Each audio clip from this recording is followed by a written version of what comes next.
Good evening. Good evening. Welcome home. Welcome to the show. All right. I see you coming up. Let's go. Come on. Let's get ready to rumble with our emotions.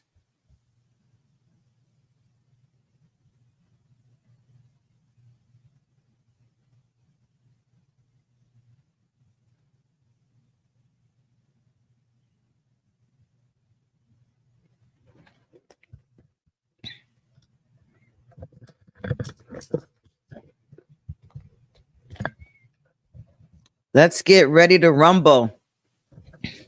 Hello, Minister Joel, Prophet Latanya. Hello, Rosalind. God bless you. Minister Diana. Keisha. Hello, babes. Edith Sylvia. God bless you. Good evening. Rashard. Lily. Come on, LaShawn. Candy. Norina. Hello. That's Mike Rose mom, everyone. Good evening, Minister Corindus, Minister Gwyneth, Sharita. Hello. Glad to have you on with us. Raphael is ready to rumble. That's what I'm talking about. Manuel Davis. If his photo on YouTube doesn't make you laugh, I don't know what will. I love it. Thank you. Get the men coming in strong. Good evening, Dr. Vanessa. Good evening, Deja. Hello. Cora. Hello, Pastor Carolyn. John Booker. Bookham. Hello, Stephanie Ramirez. Daniel Woodard. Good evening, ministers. Good evening, Danielle. Prophet Mike. Good evening, Pastor D. Good evening. All right, come on. Scanning through these names really quickly. Some of y'all got your book orders that went out the other night. I'm glad. They told us they wouldn't arrive till Monday. And some of y'all got them today. That makes me feel good. Hello, Dominique. That's right, Detoxers. Welcome to the show. Night 5. Here we go. Book, check. Best seat in the house, check. Liked, check. Shared, checked. That's my girl. Beautiful. And looks like Ashley was the first one on tonight at 7:30. Wonderful. I'm coming up with some giveaways. I am. I was thinking about the men, especially tonight. Okay, I favor them. So what? Sending me an email. I wanted to bless the men. I'm feeling like the men probably didn't purchase journals, so I may have an opportunity for them to be gifted a journal, because I really would like to see men start journaling. Sandra, I can check yours. Yours is not familiar in my mind from yesterday, so yours went out with that order. That should be there by the latest Monday. That's correct. But for everyone else, I'm still considering gifting the notebooks. Remember the notebooks? It's just, they're smaller, they're handy. You can put them in your briefcase or your pocketbook, and they're literally just notebooks. But it helps with the extra journaling, because I don't know about y'all, the journal, that one page, once you get flowing, like the first couple of nights, it's pretty hot. But after that, you need to journal, or your dreams from this detox, you want to journal, or some experiences. I had some of y'all have some rough encounters in the workplace where you were being accused of something, and how you normally would have approached people and went off. Because you're in this detox in these 30 days, it was handled differently. You want to journal that. Those are all progress reports that you want to keep track of. And this is a hardcover one. It's a little bit different, but it's just hardcover. I was trying to see, what the options were. It just costs more. But if you like hardcover, some people prefer hardcover over soft. Amazon does have the regular books in paperback, Kindle, or hardcover. That's what I was trying to say. I had to run out real quick, y'all. I had to run out before getting on here. Guess what I had to go do? See my Christmas tree? The top is somewhere in the kitchen. I was craving hot chocolate. Hot chocolate. I had to go and get me some hot chocolate. and it is good. What are y'all drinking on? Tell me what's in your cup or your water bottle. Yes, Ebony, I'm sorry I made it hard for you. The notebooks are not for sale yet. People have already emailed me, though, and they're asking for them to be for sale. Y'all have water? Good job. Iced tea. Come on, Camille. I could get with you. It's my favorite. Look at the water drinkers. Good evening, Robert Taylor. Oh, yes, Joelle. Chamomile tea. That's what I'm going to have tomorrow if we're snowed in. Look at the water drinkers. Y'all are just such good detoxers. Oh, Crystal Light. You get the sticker. Root beer. You better go ahead, Cheryl. Eric Gomes. Hello. Water. Destiny, you're doing 10 cups a day? Raisha. Ooh, that Sprite. If I gave up my Coke and Pepsi, we're going to have a conversation about that Sprite. Gatorade. Okay. A lot of water drinkers. Are y'all naturally water drinkers? Because, man, I've got some things to learn. Mint tea. You know, I had mint tea the other day. I don't like it. The mint's too strong. I had a coconut mango tea that I really, really enjoyed. And I love the Earl Grey black teas, but the mint, So I have some to give to you, my dear Lily. Water drinkers. Okay, that's what y'all got on the side of y'all desk tonight. Well, I want to make a nice shout out. Again, Ebony, if you could make a note, remind me for some giveaways for the men. I want to give them something special to do. And when they answer it or whatever, I want to give them some journals. Because I think I noticed Joel said he's journaling more lately, I think. But I missed Raphael's comment about journaling. Rashard and Eldamini, I want to know what y'all said about journaling. Raphael has coffee. I'm with you on that too.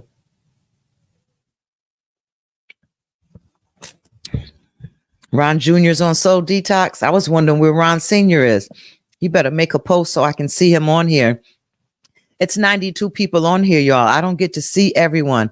And if you don't comment, I'm really likely not to see you because your comment could go by so fast because the screen that I get to view and speak from has all the websites together, all the social media platforms in one. So all the comments are on one side and they just go. Facebook, 4 Facebook pages are going up and YouTube is going up. So I can't catch everyone. So try to say hello or hi or something so I know you're here. Yeah, there you go. That's right, Damien, Denise, come on. All right. And also I want to come up with something for the for people to earn journals. Booker said he's never journaled before. Hello, Minister Brittany. I want to give a shout out to, look at this lovely cookie. Sometimes cookies for me, they're so pretty, they don't taste good. But I think I'm going to find out how this one tastes. Look at this pretty cookie. To me, the messiest food always tastes the best. Pretty food sometimes, Give me an old messed up pot with some spaghetti and some homemade spaghetti sauce in that. That spaghetti would be so good. But isn't this cookie pretty? And on the back, it says SALT, Single and Living Truth. I want to give a shout out to our singles group at the Apostles' House today. Where's my noise for clapping? Is that clapping? Is that clapping? Ebony, come on. You can't hear anything? Oh, all right. I have to figure that out. The singles group at our church today had a singles luncheon to kick off the year. And I guess this is one of their gifts. And I can't wait to try it. But I heard it was a success. They had a wonderful time. We often change leaderships in the Apostles' House because of growth and outgrowth. Advancement. So we have a new team up and these two are just amazing women leaders. We can't wait till we have some male leaders on there as well. But it was a great kickoff and they have decided, so I want to make this announcement first and foremost, they have decided on Friday, February 16th, there's going to be a dinner Friday, February 16th, there's going to be a dinner between 7 and 7:30. Your arrival should be for 7, and it's going to be for single people, even who's single and dating. If you're single and dating, bring your date. Now, I know today's term, dating means you just went on a date with him last night. If you're not married, you're single. You're not one in God's eyes or the law's eyes. You're dating. So nobody put a ring on it. Yes, it is what it is. Nobody merged in one. I don't care what kind of merging y'all might be doing. Ain't no merging that way in God's eyes. So on the 16th of February, there is going to be a dinner for all single adults.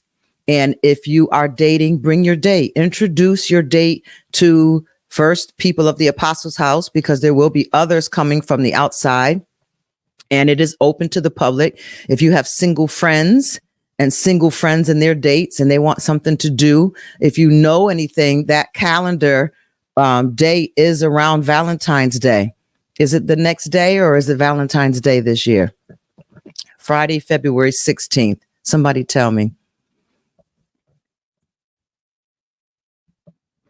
Is that Ron Bonner Jr. or Sr. that's eating chicken nuggets with a cinnamon bun with cream cheese frosting? Golly, this is going to be an interesting shut-in. 2 days after Valentine's Day. Thank you, Prophet Thomasina. Very good. Thank you, Dr. Vanessa. So Friday, February 16th is a singles dinner, and it is open to singles in dating. And we would love for you to bring your special somebody on your arm and introduce them to us. And let's have dinner. And I'm giving this way out without permission. So the singles committee is probably going to be texting me or already have. But I'm going to put Ebony on them because Ebony's been on it lately. She's going to be of course, she's God's prophet, but she's going to be my personal prophet. She's on it. So I'm going to put Ebony on it. If y'all get on me for putting the information out already. There we go. I'm going to put it up here. And then Ebony, you can move it back in a minute. So come on out and have a good time. Through Minister Corindus and I, we're putting something together for the married couples. She's been working with a whole group of ideas last year. So we're going to have something manifest this year. Yes, Cheryl, pray for Ebony.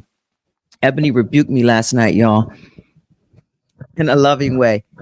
She said, Apostle, you don't tell them people that you home by yourself. This is not a private Zoom with your IM. This is public. I said, all right, you're right. But I wasn't alone. But as soon as I hung up with y'all, we have our meeting afterwards on here when we hang up. And that's the first thing that came to her mouth. And then today I get a conversation from Misha, and I just shook my head. I just couldn't believe you said that, but I'm not alone. And not to sound braggadocious or anything, let me say it this way, okay? In this wing of the house, I'm alone, okay? I got this whole area by myself, but there's people who work with me and work for me are in different areas of the wing. Can I say it like that, Ebony? All right, she's shaking her head. It's better. But I got so many cameras around here. I mean, as soon as you come on my street, the camera got you. You turn in my driveway, the spotlight comes on, the camera comes on, and Granny got her gun. Okay. So I just want to clear that up for those that also probably looked a little funny last night about that comment. So bless y'all for loving me enough to say that. That's love. I take that as love. The Oval Office. Holla. Come on. Sounds better. All right. So singles, y'all got it. We're going to have a good time. Hopefully I can get in. Y'all are going to have a good time on February 16th, 7 p.m. I'm going to let them tell you the place, and I'll let them confirm. Well, we should confirm the time. And bring your special somebody with you. It'd be nice. It'd be a fun time. All right. Let's get back to work here. So I have another nice surprise for y'all. Look what I have in my hand. They're a little bit different because I had to do a rush job and pay double the amount. But I had to go out and get y'all some journals made because I had people messaging me. Now, these are not from my publishing company, so they're a little different, but it'll get your job done. Come on, Shakira. This one has a little plastic cover over it, okay? Because I couldn't afford to pay what they wanted for that. But they're very good. This is a hardcover paper. They're not cheap and flimsy. The only thing is I couldn't give you color insides because that goes from 20 cent a page to 55 cent a page. But the paper is really nice. When you touch it, you're going to see. I actually like the paper better. Okay. So I got y'all some journals. And right now we have a back order of 18 journals. And you got to go on the website, Chevelle, and go immediately because we have a back order of 18 journals. And I just met this journal order with these people right here. So this is as good as the real one. And when I say real, I mean the one that's in color. It's just a lot of red to go with our theme. Let's see if I can shift it again for y'all. But you get it. It's just finding the right balance. Ebony put it up on the page. www.suzannemhoward.com shop. And it's good as the real thing. And actually, to be honest, the paper is even better. But these cost me way more than the real thing. But I'm going to absorb that because I want y'all to get the work done. And as you can already tell by me investing, 55 minutes, I get $125 for this work. And I'm giving y'all $125 an hour worth of work times 30 hours. So if I'm not showing that I'm investing in you, I need y'all to step up and show that you're invested in you. And when I say that, I mean coming on here every night, coming on time, having your notes and things ready, and let's make it happen. Beautiful. The emotions are the colors for those pages. I know that's right. So that's out the way. Take a moment, please hit like really fast, hit share it in someone's inbox, share it on someone's social media. The podcast, we're going to put a note up here for the podcast as well. I want to get people on listening to the podcast. It's really, really good. I enjoy doing the podcast. And thank you for all the walkers, all those that are walking, taking pictures, even those who are technologically challenged and they're taking videos. Y'all go ahead. God be with you. Thank you for that. Thank you for those that are obedient to the process that we're doing here and even drinking the water. Thank you for the subscribers. For those that subscribed to YouTube, we went up. Ebony, was it 100? We went up 100 subscribers on YouTube since we started 5 days. It's incredible. So thank y'all for that. Come on. Really, really good work. Never could have made it without you. Yes. Beautiful. Okay. We're going to keep talking about the retreat, but I'm going to move on for now because we got some good things. And since it's Saturday night and a snowstorm coming, it's already snowing. Is it snowing in your area? Yeah, tell me if it's snowing in your area. And then tomorrow we're going to hit a heavy dose of triggers. We'll hit triggers tonight, but we'll definitely hit them in a deep way on tomorrow. Okay, snowing up here already. All right, let's go. And Ebony, if I forgot anything else, please let me know. And I also want to, I know what I forgot, but I don't have my phone in front of me. I want to thank all those who gave cash apps. I'll call your name out tomorrow night. I apologize for that. My phone is somewhere in the house or the car or the garage or the floor somewhere, but I'll find it. But thank you for all those that sent cash apps in to me. And God be with you for trusting me. Money is a covenant. So for me to take your money, I'm coming right before the Holy Ghost of God that's over me right now. For me to take your money is a big deal. And that's why electronically is so much better than you ever would try to put it in my hand, because that's just not going to happen. That's just not going to happen. But I just want to thank you, because when you sow money, I take it as a trust. And I take it as a reliance. I take it as an accountability, and I take it as a responsibility. So please understand that it's a blessing to give. It's a blessing to receive. but it's a blessing to know that y'all are sowing into something that you're believing in. It's going to work for you and it's going to change your relationships. And I believe your career. It's going to advance your career even. So thank you for that. I don't know if Misha is on here. I know she wasn't feeling well. Ebony, if you can do it for me, can you have Peyton's phone number? Can you please just give her a quick call back? Tell her I'm on live. I think she's probably going to need a ride home, but she's going to have to try another family member. All right, let's get ready to rumble. Let's go. So we left off talking about mindfulness, and we left off talking about the emotional wheel chart, and we went into some input and some ideas, some suggestions. How many people felt that their vocabulary on emotions was very limited? How many felt that your vocabulary to describe your emotions was limited? Like, I didn't realize that there's more emotions than those that I'm expressing.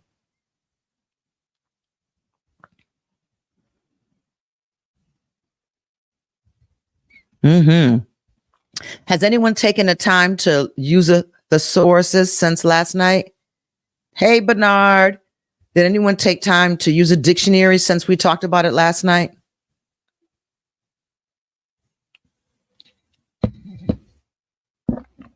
Good. It's a big deal when you find out. We're limited. We are limited in our understanding to how many emotions really are going on in our body. And we probably know 5 of them. We are probably aware. When I say no, we are probably aware of 5 of them. And there's so much more than that. So I had mentioned starting with the basics, using a thesaurus, explore a dictionary, and most of all, pay attention to any physical sensations. Anyone had any physical sensations in their body since yesterday? Have you had an experience in the last 24 hours where you noticed a physical sensation that maybe you noticed before, or maybe this was the time you really paid attention to it?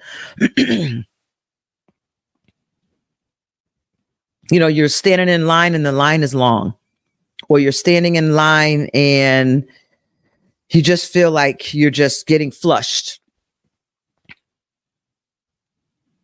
Stomach issues.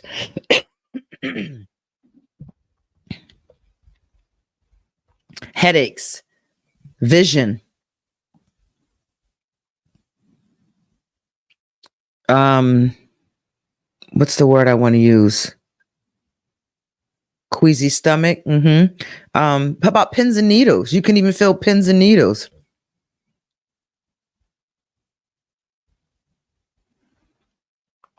There we go. Yes, getting hot, tension in my brow. Yeah, I live with tension in my brow. Hot, sweaty headache. Good, good. Self-awareness. That's all I'm pushing. Rapid heartbeat today. There you go. Pain in my hip during the session last night. Did you happen to notice what we were talking about at that time? What was the pain around what area?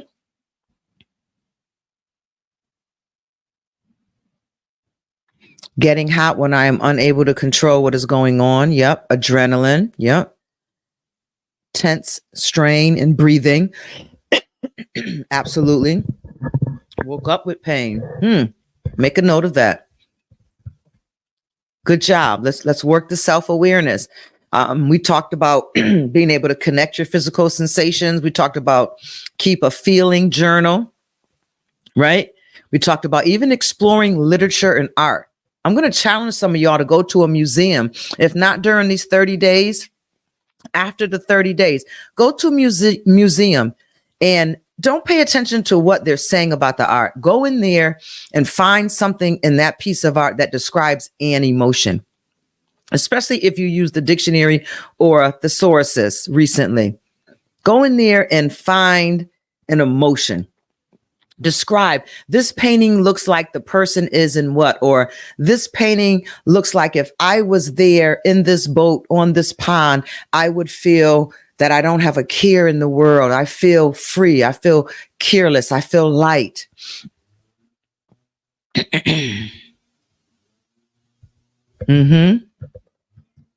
It's important. This is all important. That's why I'm taking the time to repeat it again. Remember, we talked about cultural differences too. So many things in our culture are very different. I was even thinking like some cultures tell you not to cry. And then there's cultures like, God, I don't want to say it the wrong way, so forgive me, but I think it's Italians where they believe in the men crying. They cry together and they hug each other and they love each other and it's rah, rah, rah together. And then you come into an American culture and men aren't supposed to cry. Different cultures have different effects on emotions. It's a good thing. It really is. We just need to get more open with our emotions because let me give you notice. They're here and they're here to stay. Okay. So we also finished up with our emotional wheel chart. Hopefully some of you guys are having fun with that. Tomorrow I'll put up a sample and just make sure that we're doing pretty good. If you would like to send in your emotional wheel chart, you can take a picture of it with your phone and send it up to us. I would love to take a look at it. If you would like me to use yours as an example with or without your name, we can do that as well. Let me know anything you think about that. All right, let's hit these emotions real quick. Talking about self-acceptance. Self-acceptance. Understanding the emotional spectrum fosters self-acceptance. Embracing the full range of your emotions, even those considered negative, helps you acknowledge your humanity and recognize that all feelings have a place in your emotional landscape. As you explore the emotional spectrum, say that, emotional spectrum, you embark on a journey of self-discovery, learning to appreciate the rich tapestry of your feelings. And by recognizing the diverse hues within your emotional palette, you can navigate life's challenges with a greater clarity and emotional intelligence, responding to each moment with authenticity and wisdom. The emotional spectrum, because emotions are not simply good or bad. Highlight it, say it, type it in the chat. Emotions are not simply good or bad. They exist along a spectrum, and each has a unique role and purpose. We'll explore a range of emotions from joy and love to anger and sadness, uncovering the wisdom they hold and how they can guide our actions and decisions. The emotional spectrum, navigating the rich tapestry of feelings. Emotions are not monochromatic. They come in a kaleidoscope of colors. I'm saying it over and over and over, each with its unique true and intensity. With each unique hue and intensity. The emotional spectrum represents the full range of human feelings, from the brightest and most joyful to the deepest and most somber. Understanding the emotional spectrum is like learning to decipher the intricate palette of your own emotions. Here's a deeper dive into the vital aspect of recognizing and understanding your feelings, because emotions are multifaceted. Within each primary emotion, come on, it might be a new language for someone. Each primary emotion lies a spectrum of variations and intensities. For instance, joy encompasses everything from a fleeting sense of contentment to exuberant elation. How are you feeling today? I'm feeling joy. Well, what are you feeling joy from? I just have a sense of contentment, so it gives me joy, or something great just happened to me. I am exuberant. I am elated. That is also joy. So when I say I have joy, and you say you have joy, we really could have different facets of joy. I'm just content. So I've got joy, joy, joy, joy down in my bones, joy, to an exuberant elation of joy. Similarly, sadness can range from mild melancholy to profound grief. I'm just sad. Recognizing these subtleties allows you to pinpoint your emotions more accurately. Emotions are information. Highlight that, write it down. Emotions are information.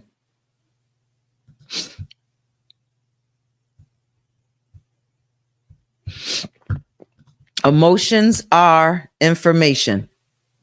Each emotion in the spectrum carries valuable information. Joy might signal that you're engaging in activities you value, while fear may highlight potential risk. By interpreting the messages behind your emotions, did you hear that? By interpreting the messages behind your emotions, you gain insight into your desires, needs, and boundaries. Primary emotions. Let's talk. The emotional spectrum often begins with a handful of primary emotions that serve as the foundation for more complex feelings. These primary emotions include joy, which is the warm glow of happiness, pleasure, and contentment. Sadness, the sense of loss, disappointment, or sorrow. Anger, the fiery response to perceived injustice or frustration. Fear, the instinctual reaction to threats or danger. Disgust, the aversion to unpleasant or offensive stimuli. Surprise, the reaction to unexpected or novel experiences. Secondary emotions. Secondary emotions emerge when primary emotions combine or evolve even. For example, pride can be seen as a blend of joy and confidence, while anxiety often results from the interplay of fear and uncertainty. So we have anxiety, right? Which often results from the mixing of fear and uncertainty. So that's why we have secondary emotions. There's a first one that's going on, and then there's one that is blending. It's an interplay of them. Recognizing these secondary emotions offers insights into the complexities of your feelings. That's deep. And I know y'all are saying, oh my God, put the windshield wipers on. First, I've got primary emotions, and now I have secondary emotions. It makes me think today someone emailed me and said, get the emotional intelligent wheelchair ready. And I was laughing at them. And this sounds like one of those moments. So you mean I don't even have a grip on more than 5 foundational emotions, and you're telling me I need to learn more words to describe emotions because I'm not paying attention to all the emotions that I'm having in a day or my life. And now you're telling me there's secondary emotions that often come from primary feelings or emotions. Yeah. So recognizing these secondary emotions offers insight into the complexities of your feelings. Guess what? If we have primary emotions and we have secondary emotions, what do you think we have going on now? Mixed emotions. Life really serves up emotions in isolation. Often you'll experience mixed emotions where contradictory feelings coexist. For instance, you might feel both happiness and sadness during a bittersweet moment. You ever had that? Can anyone think of a time where they have experienced mixed emotions? Mixed emotions. Let me see. I'm looking at the chat. Taking a moment here.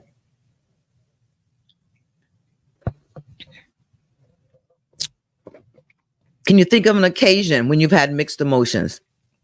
Maybe someone was graduating and you're proud of them, but now you know that they're leaving the state or they're leaving the house.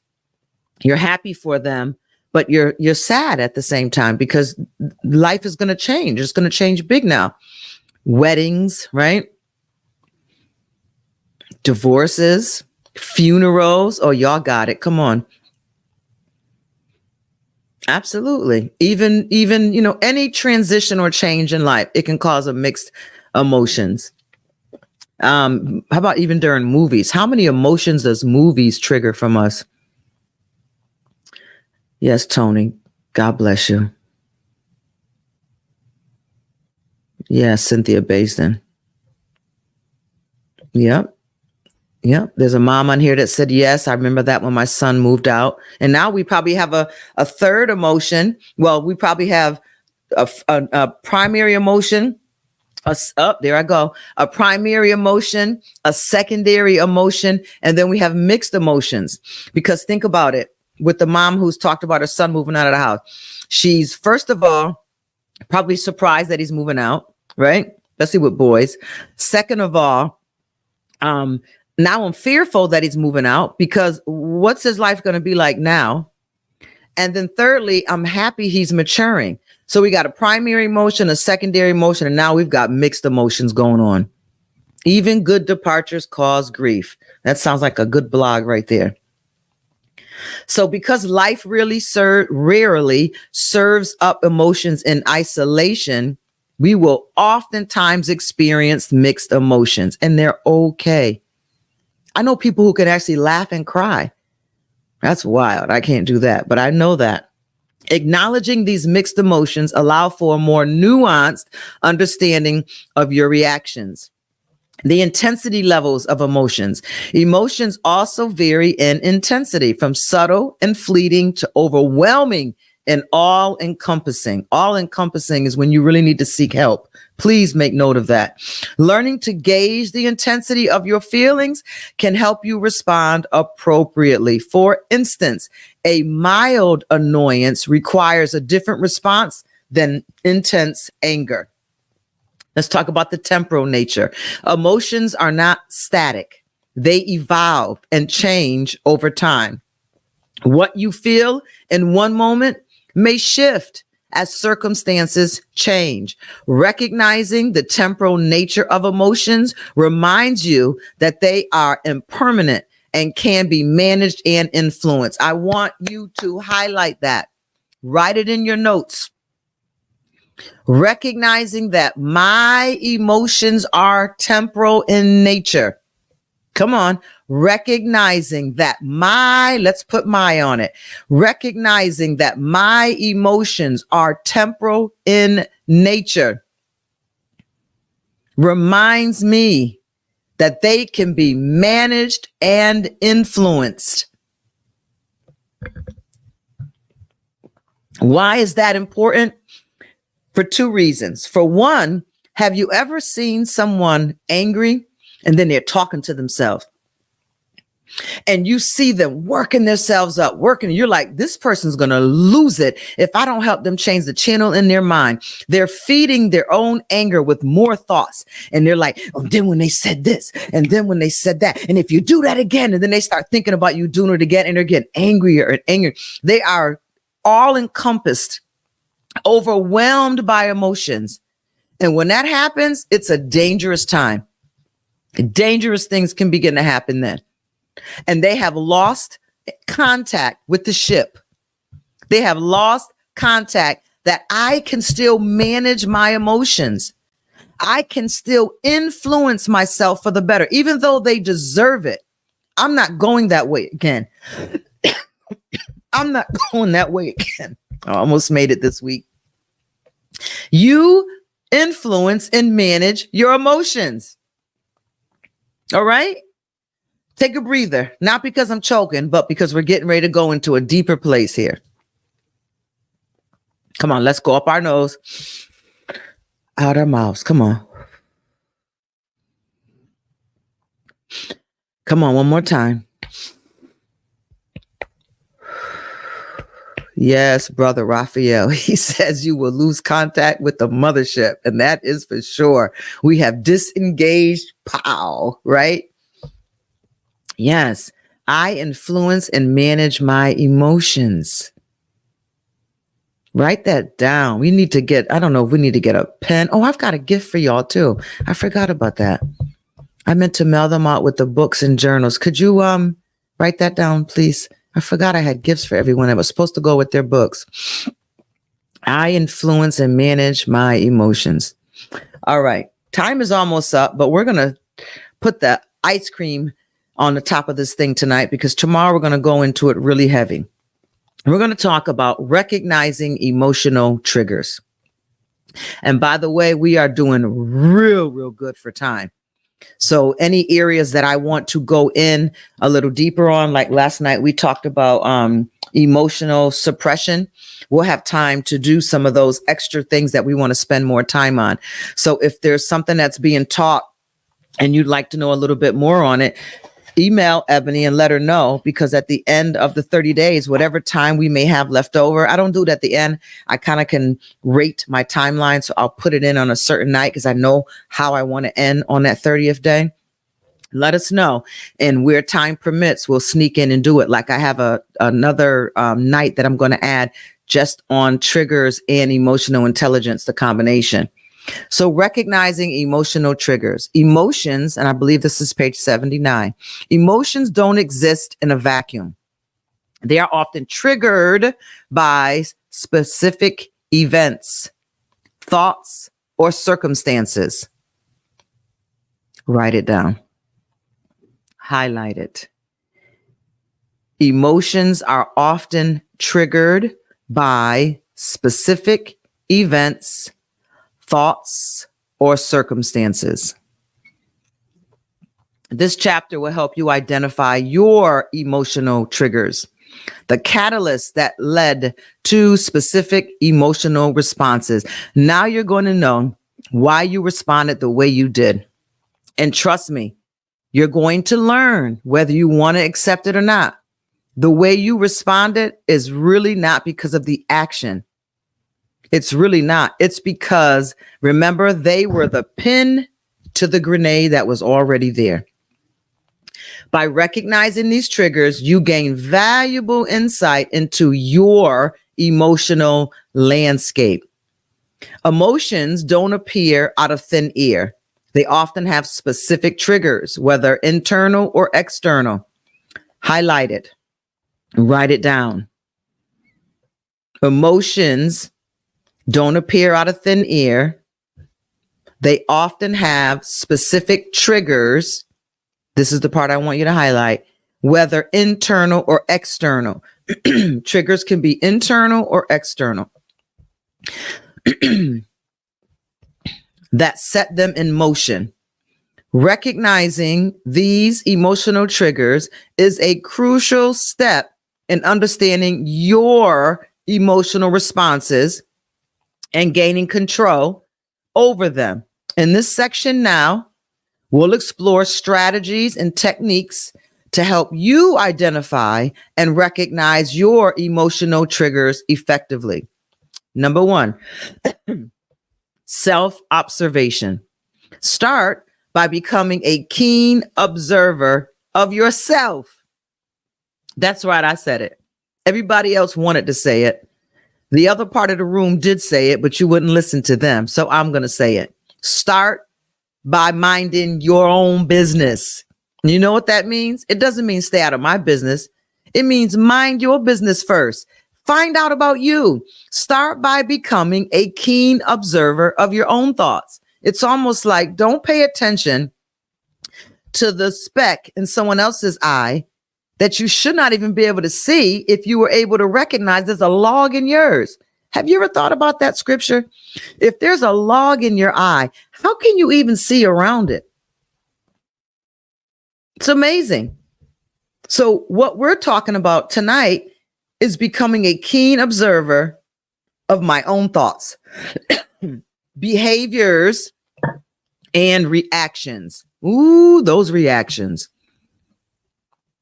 Pay close attention to situations or events that consistently elicit strong emotional responses. You know when they say it, you grit your teeth, you start sweating, you get in the car and you're like, if I turn around and go back in that house again, you know it. Because these things, these events, these internal, these external people, situations, they consistently elicit strong emotional responses from you. These patterns may hint at your emotional trigger. So one, in order to recognize emotional triggers, self-observation is necessary. After tonight, I no longer want you to blame anyone else. No more of the Adam and Eve syndrome. It was her. It was him. Second step you're going to do to help recognize emotional triggers, you're going to journal. Keep a journal. It can be powerful. And it is a powerful tool for identifying emotional triggers. When you experience intense emotions, write down the details of the situation, your thoughts, and your feelings. Over time, you may notice a recurring theme or triggers. Remember our mindfulness practice. Mindfulness meditation and practices encourage you to be present in the moment without judgment. By practicing mindfulness, you can become more attuned to the thoughts, sensations, and events that trigger your emotions. Reflect on past experiences. Number 4, think back to past situations where you felt strong emotions. What were the common elements or circumstances in those situations? I'll tell you mine first right now. When I think and reflect on past experiences, I can even tell you because one even happened today, and it was a reflection on a past experience. And you know why? Because I was hurt. I was hurt by a situation. And when someone brings up the person that hurt me, or if someone, and they can bring them up in a good light or not so good light, doesn't matter, just bring them up. They hurt me. So when I think back on a past situation, I had a strong emotion. And the person with me said, "Ooh," I said, "Oh yeah, it's there, honey. And I'm doing my work in these 30 days and I'm going to get over this because they're not going to have this weight over me at the end of these 30 days. I'm becoming emotionally stronger, more self-aware, more resilient, more self-regulated, and better relationship management." Because people with a functional level of EI do not have poor relationships. Did I just say something right there? Can you think about how powerful that statement is? How many poor or bad or not so good relationships are we in? And I'm not talking about just boys and girls. I'm talking about relationships in general, in the workplace, with your girlfriends, with your guy friends, with family members. There is a sign that either the family is not emotionally intelligent, or one of us in the relationship, or both of us are not emotionally intelligent, because emotionally intelligent people, they don't have bad relationships. I know it sounds like impossible. Everybody know we have issues, we have conflicts, but everybody does not have bad relationships. And people with functional levels of EI do not. So we've got some work to do, right? Because even if we're pointing the finger at them, we're still in it. Let me get back to my notes because I want to hit this before I let y'all go. So yeah, today I had to think back to a past situation and I was triggered, where I felt strong emotions. What were the common elements or circumstances in those situations? The common elements was the people, and it brought me back to what they did to me. And because I'm still hurt by it, I felt strong emotion. And I literally felt it go down my legs. I felt it from my thighs, down to my knees, down to my calves. And a matter of fact, my left knee hurts right now. And I wonder if it's from that strong emotion that went through my body. What were the common elements or circumstances in those situations? Reflecting on past experiences can shed light on recurring emotional triggers. Number 5, seek feedback from others. Trusted friends, family members, or therapists can provide valuable insights. They may notice patterns or triggers that you might not be aware of. Be open to their observations and feedback. That's why it's good when you go to talk to someone, a pastor, a coach, anyone that you go and talk to let them listen. Don't feel like, oh, well, I had a session and I've been coming to you for a year and I feel like I'm just doing all the talking. This is probably the only place where you actually, one, can do all the talking and be called a communicator. And 2, where you actually can do all the talking and somebody's actually listening to every word that you said. And this is how we gather feedback from these observations. And we are putting together for you a model of your patterns and of your triggers. Just be ready for the feedback, because most people don't like the feedback. because we like to do the Adam and Eve thing. This is where, again, your emotional will chart comes in. Refer to your emotional will chart as discussed earlier to help you identify the specific emotions triggered in various situations. Understanding which emotions are triggered by specific events can lead you to underlying triggers. Do you know even children can get upset when parents fight? And do you know when those children grow up and they're our age, and when we fight in our relationship, we can actually be triggered in that relationship to think that because we're arguing, this is when my parents got a divorce, so my significant other is probably going to leave me. So arguing for you may be, I'm just apologia my case. I'm defending my beliefs. I'm standing for what I believe as right or wrong in this marriage. But for your partner, they may be arguing because they think you're going to leave them. Or they constantly think you're going to cheat on them. Or they constantly think that you're going to blow the money that you did when you had bad or poor spending habits. So sometimes I've noticed strongly in marriages, people aren't even arguing over the same thing. Yes, we started arguing over who ate the last French fry. But in reality, when you unpack that whole thing, we're not even arguing about the same thing. You're arguing because you were hungry and you wanted that French fry, but I'm arguing because I believe you ate the French fry, which means you didn't love me. Because when my dad ate the last French fry, my mom left him.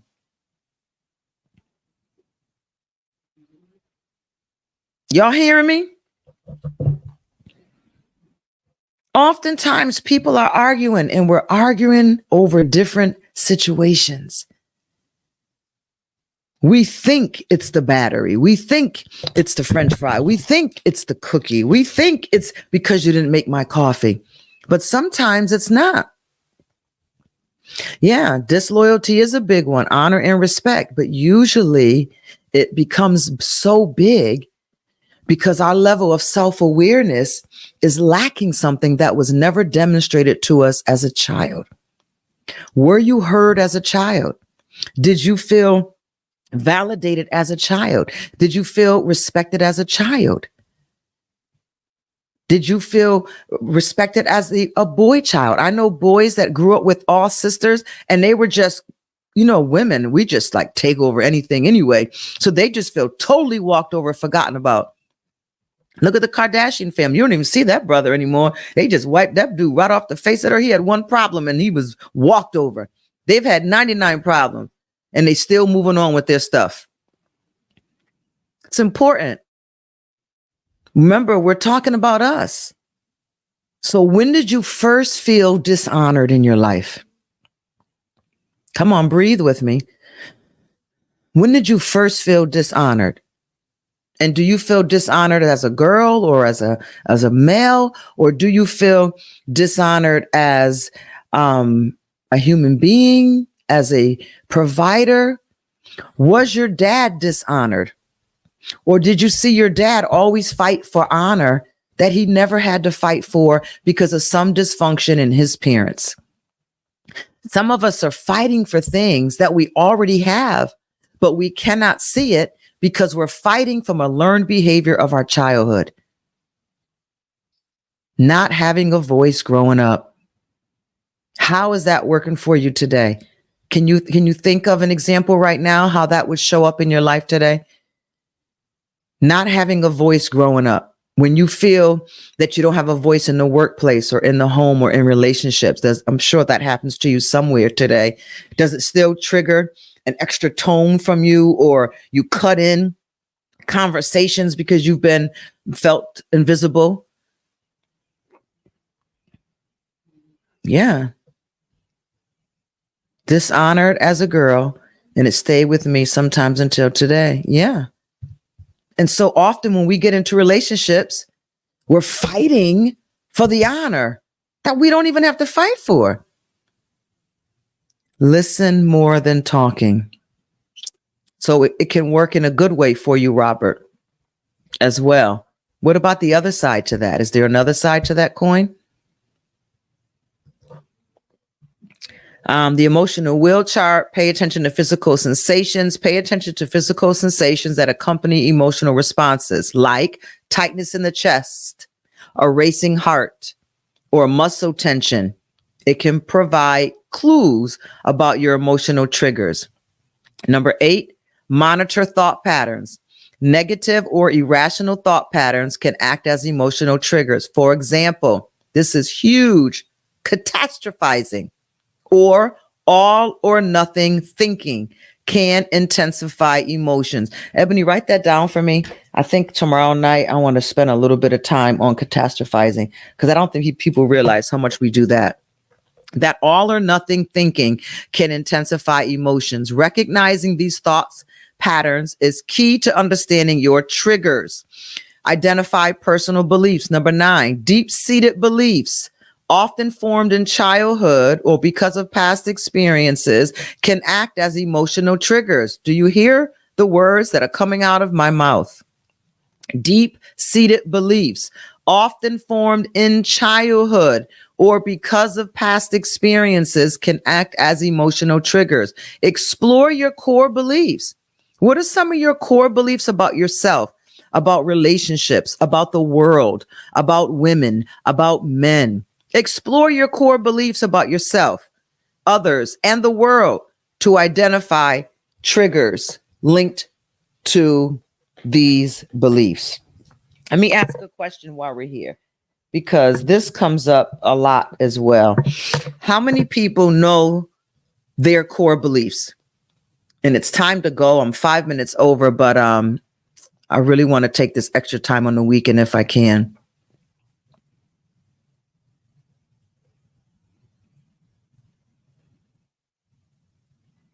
Does anyone know their core beliefs? You do. Okay, well, that's good. Most people don't have an idea that they have core beliefs. Okay, well, that's good. Then I'll move on from it. Number 10, psychological self-examination. Engage in self-examination to explore unresolved issues, traumas, or unresolved conflicts from your past. Sometimes emotional triggers are rooted in these unresolved areas. Number 11, seek professional help. If you find it challenging to identify and manage your emotional triggers independently, consider seeking the assistance of a mental health professional or therapist. They can offer guidance and support in uncovering and addressing deep-seated triggers. Number 12, mindfulness response versus reaction. As you become more adept at identifying triggers, practice responding mindfully rather than reacting impulsively. Mindful responses allow you to pause, consider your emotions, and choose a thought or course of action. Identifying and recognizing emotional triggers is an ongoing process of self-discovery. It involves self-regulation, self-awareness, and a commitment to understanding the complexities of your emotional landscape. By pinpointing your triggers, you can take proactive steps to manage and mitigate their impact on your emotional well-being, ultimately fostering greater emotional intelligence and resilience. Now that I gave you the prerequisite to identifying your emotional triggers and some things that you need to be doing during these 30 days and beyond, let's discuss a couple of triggers, and then I'll let you go home early because of the snowstorm. Examples of identifying emotional triggers in various situations. That was a joke, just to let everybody know who doesn't know. I have a little bit of a sense of humor. A high place for emotional triggers, the workplace. Number 1 on the list, work-related stress. Number 1 place for emotional triggers. Whenever your supervisor gives you constructive feedback, you may feel a surge of anxiety and self-doubt. The trigger here could be the fear of criticism or the need for perfectionism. How do you do with constructive feedback? How do you do with constructive feedback? I'm asking the question. Let me split my screen here. How do you do with constructive criticism?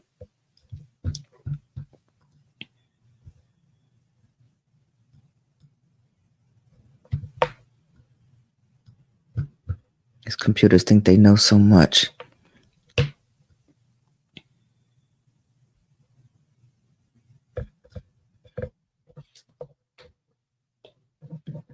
I do okay, not the best. Yep. It depends on who gives it. Wow. Nervous and anxiety. Yep. Sometimes I get in my feelings. Yep. And that's mainly special. I'm glad you're honest because of your EI.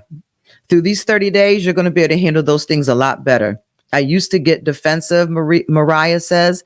I've gotten better at being more open. Good. Jerry says she weighs it. Candy says, if it's me, I take constructive criticism. Raphael said he pauses. He listens to make sure that what they're saying is correct. I ask for clarity. I take ownership most times. When being confronted, I do well, says Carolyn, in front of the person. However, I often tend to dwell. That's powerful. That's a good admittance and a very, very good self-awareness. Tony says she uses it to her advantage. Anna says she's open to it. Chevelle says she welcomes it. A lot of us, it took time for us to grow.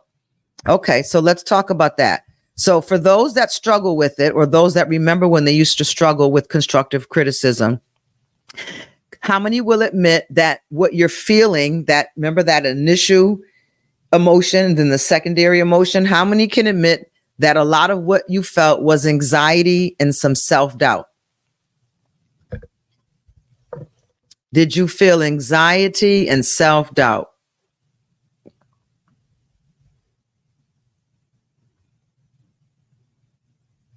Constructive criticism, that it caused some anxiety and it caused you to have self-doubt. That's not the purpose of constructive criticism, by the way. Because I want to teach you like the first example with triggers tonight. Because the trigger here, why you have anxiety when you get constructive criticism, or when you get constructive criticism, you tend to go into self-doubt, is because there's a trigger there. And the trigger is that you have a fear of criticism, or you have a need to be perfect. And this comes against you believing you're perfect, because you need to believe you're perfect, because maybe you were criticized most of your life, or you struggle with low self-esteem. There's this triggers there that you and I would work on together, or when you start working with your coaches after tomorrow. For all of those, I think, Ebony, what do we have? 13 people signed up for coaches? 14 now. We've gone up. Very good. Y'all are trusting the process as we get into this even deeper. But see, there's a trigger there. When you feel anxiety over constructive criticism, there is a trigger there. See, normally we would ignore it and we'd just start talking to ourselves. It's okay. They're liars. They don't know you. This is just an attack. They're just jealous of you. Stop that. Breathe, take it in, pause and see if it's you. And you may not be able to know right away if it's you. You may have to just calm down for a minute. Talk to someone. But because of your response, this is what I want you to take home with you tonight. Because of your response, there is a trigger there. And two options for that trigger is that because you have a fear of criticism, which we would have to go to the root to find out where that fear came from so we can pull the root out, or you have a need to be perfect. You have a perfectionist spirit, a perfectionist personality, and it cancels or self-sabotages you from getting any kind of constructive criticism. And we need to get to the root of it so we can get rid of it. I'll give you one more, then I'll let you go. You all right for one more? Let me see at least 5 people tell me they're okay with one more, and I'll let you guys go. I see one yes from LaShawn. I act too fast. Yep. That's me at times. Yep, I get it. Okay, good. 5 of y'all have answered. Let's try one more for tonight. Social gatherings. Attending social events may trigger feelings of unease or social anxiety. Does anyone have those at social gatherings? Social gatherings. Anyone feel unease at social gatherings? Come on, there's 105 of us still on here together. Y'all doing overtime with me tonight. Social gatherings. Oh, that's definitely me. All right, Rosa, I'm here for you. Social gatherings, workplace gatherings, maybe your work department combined with another work department and you don't know these people, or you're going with your date to meet their family and you're at this family party and you know one person and the one person you know hasn't been with you in the last hour. You're going to the singles luncheon, things like that. Social gatherings. How do you do at social gatherings? Where's my introverts and extroverts at? Attending social events may trigger feelings of unease or social anxiety. The trigger could be the fear of judgment. Did you ever think about that? Sometimes we don't attend social gatherings, or we decline, or we say we're coming when they ask, but we know immediately that we're not going to show up because we have a fear of judgment or the pressure to fit in and meet society or that group's expectations. Does that hit home with anyone?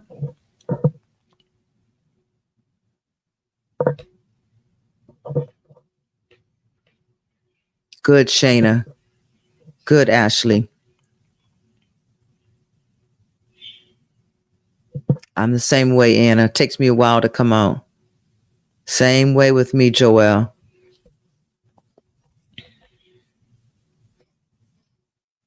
I fear being judged. Yep, Rochelle said home run. Anxiety for sure, Robert says.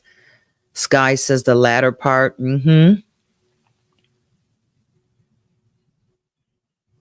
Very good, Chevelle. Chevelle says she does have a fear of judgment, but she'll attend the event and interact anyhow. A lot of us do, but look what we have to go through. So it's telling us there's a trigger there. So some of y'all learned 1 or 2 triggers. Absolutely. I was the shyest person in my school, I believe, but they had to move my desk to the side of my teacher's desk in order to get me to go to school every day. And I was raised, and my mother had 12 kids. Okay. So I was raised around a lot of people. So you would think being around a lot of people wouldn't be a problem for me. I like small, intimate groups. Sometimes I can get a little weird. I'm going to confess.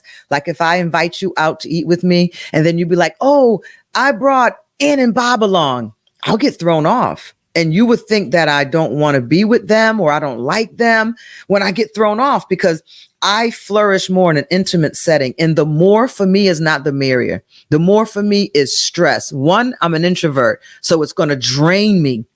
So I'm not mad that you invited your kids or your mom and dad or your sisters. I just can't, I don't have the energy for it. And it's overwhelming to me. And I kind of wish I didn't go to lunch or dinner with any of y'all now. That's truly how it is for me. People are saying same here. It doesn't work well for me. So oftentimes people will be like, wow, you always, go out with her, but you don't include us in the group. I'm not comfortable with that. But if you would like to do a one-on-one with me, I would love it. And then, us introverts, we have times where we go out to, let's say, the singles event, for example, and you'll see me talking to 1 or 2 or 3 people. I usually look for the ones that feel the way I feel, that nobody knows I'm feeling. Anybody do that? You go to an event and you zoom around, you say, that one looks lost. This one looks like they're ready to just disappear in the wall. And I'll go and make myself friendly to them. Because it's like, hi, Mr. and Mrs. Introvert from another introvert. And I'll make my way to them. I look for those people because I know exactly how they feel, because I'm feeling that on the inside. But outside of that, I like small, intimate gatherings. I do big because of who God made me in my calling, that I have to love everybody that I'm shepherding, and I have to be equally and fair to everyone that I'm shepherding. So God has given me an anointing to do that. But when that anointing lifts, all by myself. Sound like you, Ebony? Do I got it yet? All right, winding down. The last one, we'll stop at those 2. We'll hit those 2 tonight. And we have 100 of these to go through. 100 of these to go through. How many of these do we have to go through? 100, because we're going to spar this thing so good that you guys are going to know at least 5 to 10. And this is a small number that I'm bidding on. 5 to 10 triggers that you didn't know were even triggers. Hopefully, even at this point right now, you have a clue of what your triggers are now, at least an awareness. Let me say it that way. You have an awareness, because if you feel any uneasiness, any anxiety, any stress, any apprehension, there's usually a trigger there. There's usually a trigger. In our closing, how many professed perfectionists do we have? And that's why you can't take criticism, because it goes against your belief that you have to be perfect. And if you're not perfect, there's not a medium scale. You failed. That's the mind of a perfectionist. Okay, Joelle, I'm glad to learn that about you.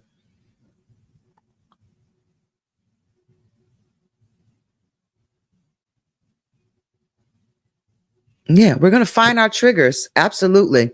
So get your notebooks for sure, your journals, and we're going to go through 100 of these triggers.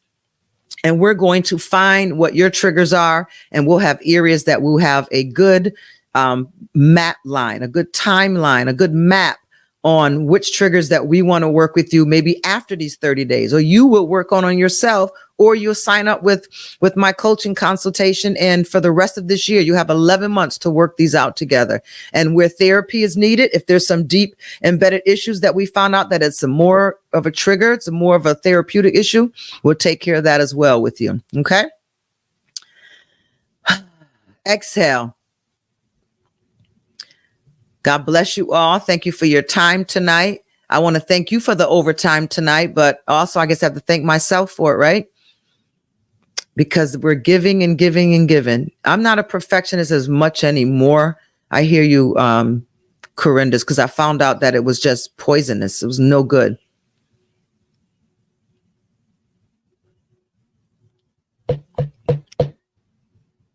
You're very welcome, Dr. Vanessa. All right, come on, let's prophesy. I wish above all things that you prosper and be in good health, even as your soul prospers. Email us if you have any questions. The Cash App is on the screen. Other than that, you are released. Be nice to somebody leaving the parking lot, and I'll see you tomorrow night at 8 p.m. God bless you.